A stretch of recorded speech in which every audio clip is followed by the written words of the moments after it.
Hello and welcome to Nyam Nyam. Let's make Dalgona coffee. Start by mixing together 2 tablespoons of instant coffee and 2 tablespoons of sugar. Then pour in 2 tablespoons of warm water and mix until all the sugar and coffee granules have dissolved. And there you have your whipped coffee. Next, heat some milk on the stove. Heat it until it starts to bubble. Then remove from the heat and pour into your serving glass.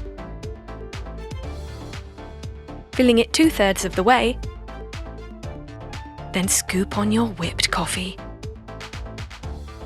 smoothing it out, and dusting on some cocoa powder for a finishing touch.